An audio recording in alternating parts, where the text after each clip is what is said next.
Ronald Reagan did it, and so did Arnold Schwarzenegger. But last night, Sex and the City actress Cynthia Nixon was unable this time around to make the leap from Hollywood to the governor's mansion. She lost pretty badly in her Democratic primary to New York Governor Andrew Cuomo. But the actress is not going away quietly, issuing this warning after her loss. This race for the Democratic nomination may be over, but the fight for the soul of the Democratic Party is just beginning. If Democrats are going to win in November, we have to stand for something tangible. It is not just enough to be better than Donald Trump. We have to give people something to show up and vote for.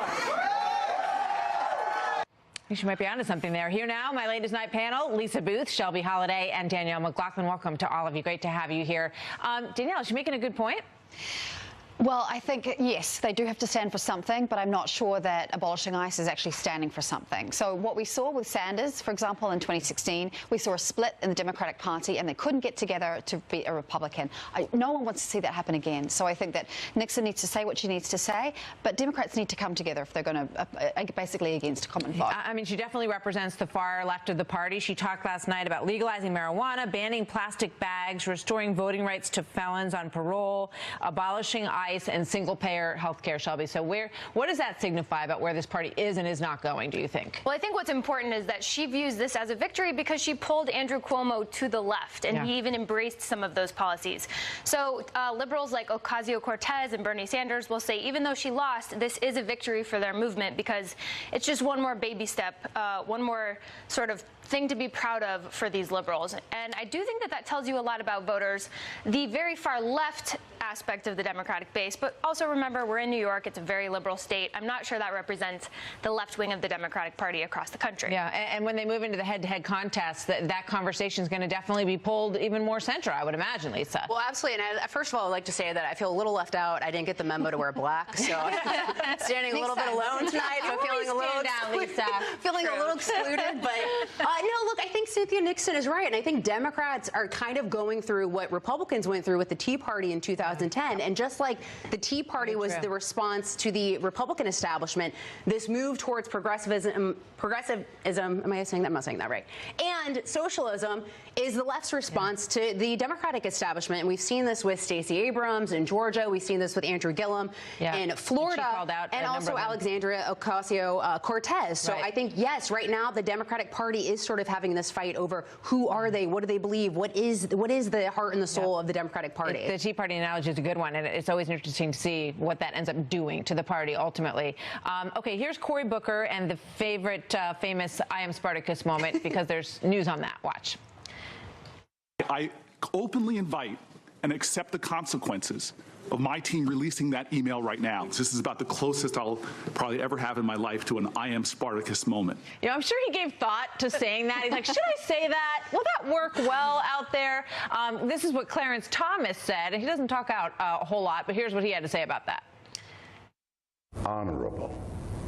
If we could use that word about more people who are in public life, people who actually ask the questions at confirmation hearings instead of Spartacus, we use. He was watching. And here's what Cory Booker said when asked about whether he intended to compare himself to Spartacus. He said pointedly, no, he did not. How about that moment? Who wants to dive in? I find this hilarious, and I appreciate the comedy and the levity that Cory Booker added the other week, because the chaos of the Kavanaugh hearing was way too much. So he added some humor by embarrassing himself. So thank you very much, Cory Gardner. But you have to imagine he's sitting there the night. Yeah, Cory Booker. But you imagine he's sitting there the night before, and he's like, this is what I'm going to say. I am Spartacus, pounding his chest. And it turns out he's more Sparky than Spartacus, because those documents were cleared for release that morning. Yet he still tried to grandstand, be this big guy, try to do this tough guy act, when ultimately, the documents were already cleared, so now he's got egg on his face, and it's very embarrassing. And we've seen these grandstanding moments from him before, so I think it's very comical. All right. He ended up embarrassing himself and added humor for everyone else. So and did Serena Williams embarrass herself or not? This question is still going on a week later. Here's a quote from Barbara Strykova, a top-ranked player as well. She says about what happened with Serena Williams at the U.S. Open, this is bull blank. For umpires being women or men doesn't matter. I never saw Nadal shouting like that with an umpire. Ramos is tough, one of the best umpires in the world. He did what he had to do in that match because she overstepped the limit. I find it interesting that she did it only when she was losing. Danielle. Look, I think that her behaviour was not acceptable, and I think she would probably look back at that and say, I shouldn't have been throwing a wobbly, as we say, on the court. He has umpired other matches where there have been worse behaviour, and he hasn't taken a game away. The big issue, I think, is now that the rules have changed after this. WTA has said, OK, you can coach from the sidelines. This has been true for men for a long time, hasn't been true for women. There have been plenty of players who yelled at umpires and broke their rackets who were benched a game and sometimes even a full match in John McEnroe's case. Shelby? I don't think she embarrassed herself. I mean, we're not seeing the reaction, for example, we saw. You think that was good behavior? You thought that was acceptable? Well, so she paid a price for what she did. She paid a huge price in losing that game. She knows it. But I also think she's being praised by a lot of people for speaking up, being emotional, being a woman, saying her piece on the court. I don't agree with throwing a racket, for example. That's something you're taught very young, that's terrible sportsmanship. However, I do think that she's being praised for, being a strong, powerful female. But the umpire has penalized men in the past, Nadal included, and the fact is, I think it's really sad as a society that we're supporting her trying to act like a victim when she did I agree. I think sportsmanlike behavior is very important, and it's a sport where decorum is very important. And I think that she crossed the line. She had 2 warnings before that happened, and I think,